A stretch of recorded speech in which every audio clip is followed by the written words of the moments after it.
Maglilimang taon na mula nung nahumaling si Christian sa pangungulekta ng mga manika. Aabot na po siguro ng mga 100. Masaya po pag nakakolek po ako. Lalo po kapag vintage. Display lang po talaga sila. Mahirap din po sila alagaan, lalo po sa paglilinis. Kailangan dahan-dahan lang po. Kasi po sobrang tanda na rin po eh.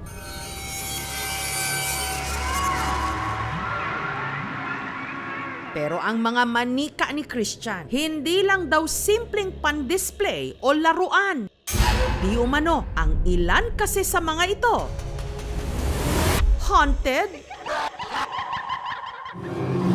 Yung mga kapatid ko po, takot po sila, lalo pag nandito po sa bahay. May sound na nanggagaling dun sa kwartong yon. Parang may naglalaro po ng mga manika.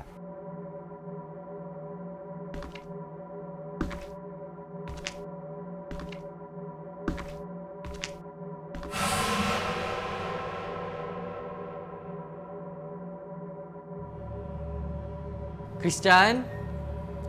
Anong ginagawa mo dyan?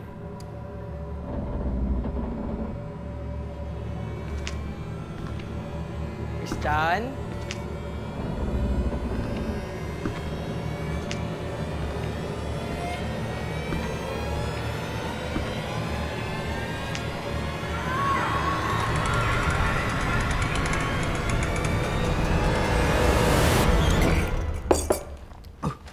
Akala ko kung ano na eh.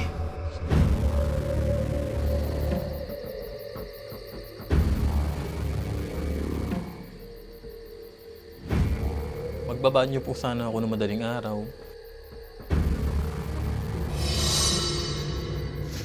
May mga nagsisit.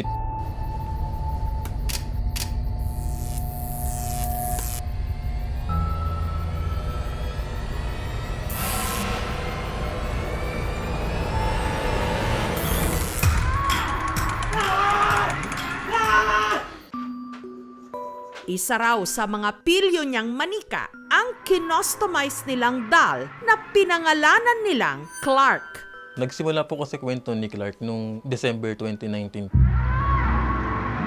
Pumunta po kami sa Clark Abandoned Hospital sa Pampanga. Pag-uwi po namin noon,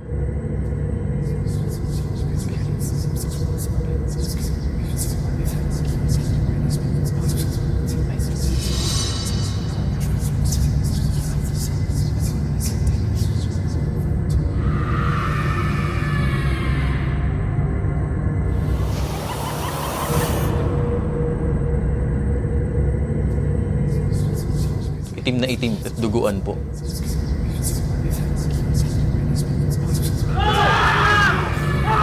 Pinakagat niya na po ako pabraso, sa tenga. Tinignan niya lang ako ng matagal. Saka lang po siya nahimasmasan. Ang bangungot na yon, makailang beses pa raw na ulit. Kaya si Christian nag-isip na ng solusyon. Nabuo po yung idea ko na maghanap po ng doll na lalaki. Binili ko po siya sa Japan Surplus. Pininturahan ko po siya ng black. Yung nakabaligtad na cross po, magre-represent po sa evil.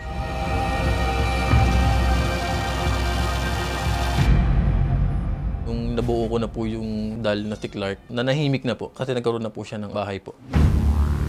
Pero lingid sa kaalaman ni Christian, simula pa lang pala ito ng mas malalang pagpaparamdam. Ilang araw lang po. Sa kabilang kwarto po, kung nasan po yung mga collection ko po, may naglalaro po ng mga laruan ko po doon.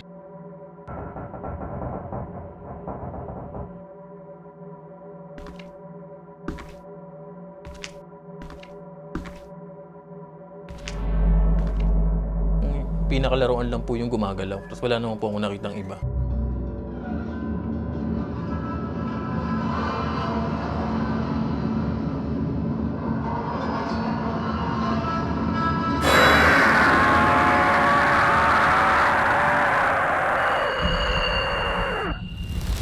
Sa kalagitnaan ng aming interview kay Christian, may kung anong bulong ang nai-record ng kamera. Pakinggang maigi. Na nakakahilo po tignan.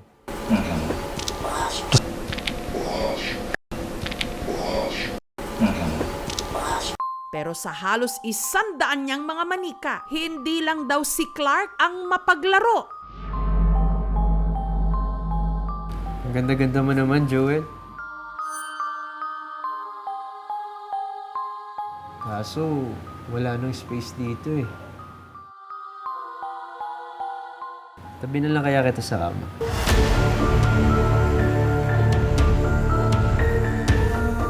Si Jewel po, binili ko po sa isang online seller po ng mga dal po. Yung suot-suot niya, vintage po na dress. Yung maamo po yung mata niya, para nangungusap. Inilagay ko po sa tabi ko kasi wala pa po siyang pagdi-displayan eh. Tapos nung kinagabihan po nun,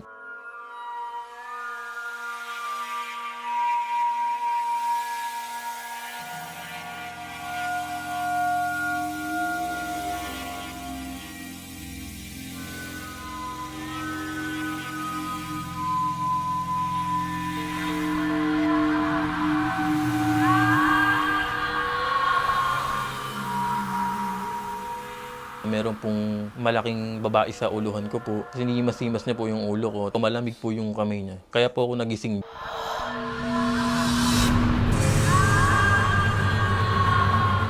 Puting-puti po yung mukha. Nakadress din po, katulad po ng suot na ni Jewel po. Takot na takot po ako. Gusto ko pong bumangon pero di ko po magawa.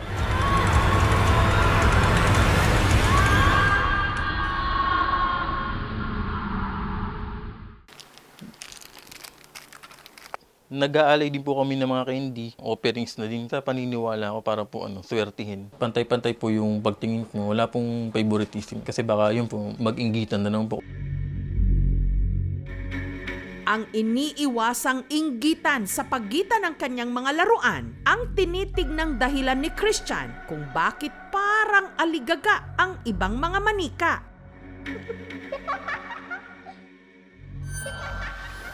May bago po akong dal na hinahanap ko po siya kung saan ko po i-display.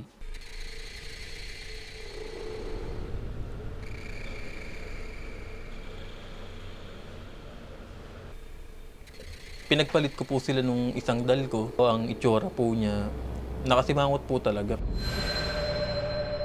Naligo po ako nun. Habang naliligo po ako,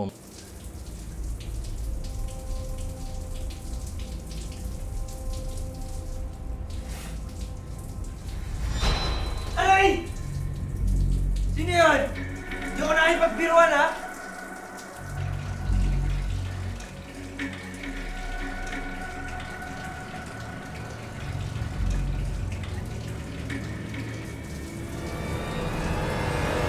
Wag! Wag! nagalit po siya dahil pinagpalit ko po sila ng pwesto.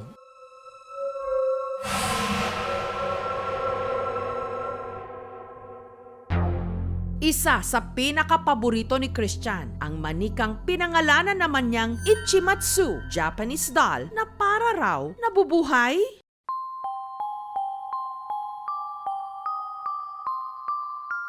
Binili ko din po sa isang online seller. Pag-unbox ko po, yun po, gandang-ganda po ako sa kanya. 1974, yung dal na po yun.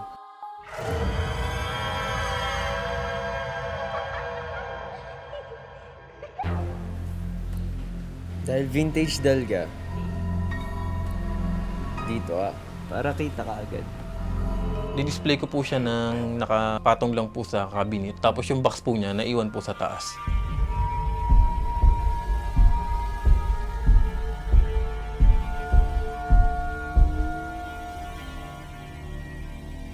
Pagising ko po kinaumaga, nasa box na po siya ulit.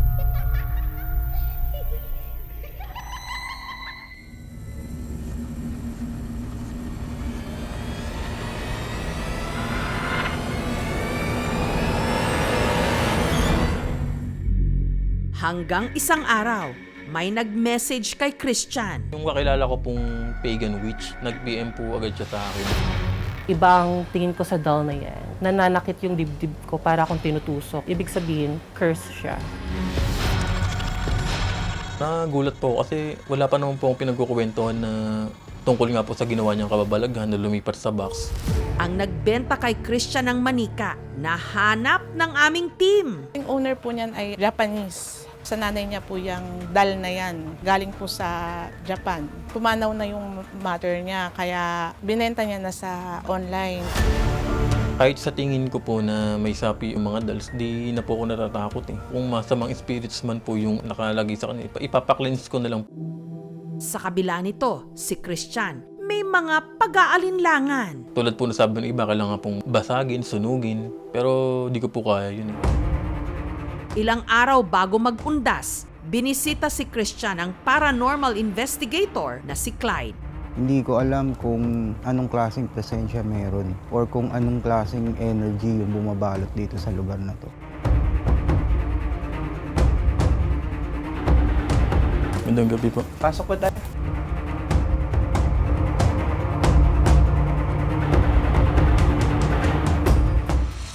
Ito bang manika na to? Ito yung unang hinawakan ko eh.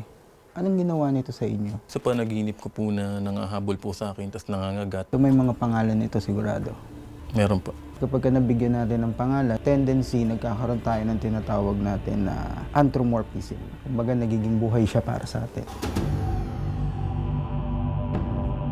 Etong apat na to, iisang energy signature lang yung nakikita ko. Iisa lang yung kumokontrol sa kanila. Sino yung unang dumating sa kanila apat? Si Clark po, yung itim po. So sinasabi ko na nga ba? So ginagamit ni Clark malamang itong tatlong to. At kung sino yung gumagamit kay Clark, nagsisimula sa'yo.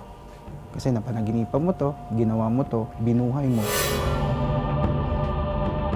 Ikaw yung nagpipid ng energy sa kanila. Itong istorya ni Clark is isa siyang bata. Yung buong katawan niya nasunog. And then sobrang galit niya, kaya siya hindi matahimik sa ngayon. Gusto ni Clark ng kalaro, kaya itong mga manika na to is pinakikialaman niya na rin. Stop doing this. Iniisip ko na rin para mga bata din po sila. That's true. Pero the thing is, we should not tolerate. Kapag tinuloy-tuloy mo yan, dadami sila. And kapag dumami sila, ikaw rin mapapahama. Hindi mo alam kung ano yung pwede nilang gawin sa'yo. Huwag mo silang i-spoil. Ayoko pong ipasunog o ipasira po. We are going to do some other method. Bit-bit ang mga pinaniniwalaang possessed na mga manika. Bumiyahe pa Kalamba sa Laguna kung saan isasagawa ang ritual.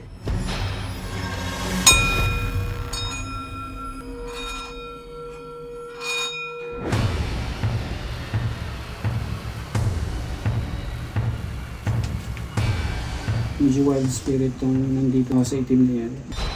Sa kalagitnaan ng ritual, ang lapel microphone pumalya. Wala mapasok sa akin pero ayan, pag ginawa ka mo meron eh. Sound, check, mic 1. Makakart, ikaw, kanina ka pa nangingialam ng audio namin. Hanggang sa si Christian, may naramdamang kakaiba.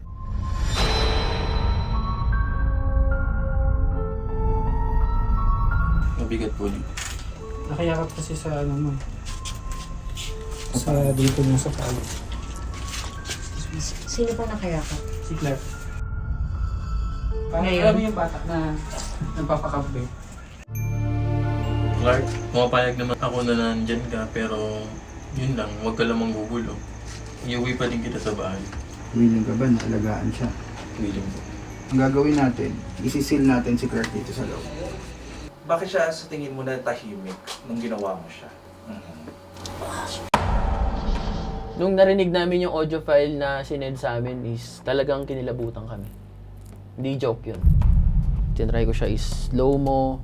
Wala siyang audio coming dun sa guy na nagsasalita. Ang manika at ang lahat ng bagay ay pwede ring masaniban. Ang demonyo will come in different ways. Ang kailangan lang natin talaga ay magtiwala sa Diyos.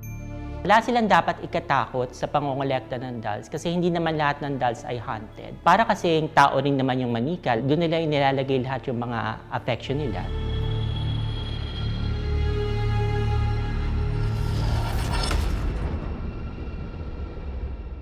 Thank you so much mga kapuso. Kung nagustuhan niyo po ang videong ito, subscribe na sa GMA Public Affairs YouTube channel. Don't forget to hit the bell button for our latest updates.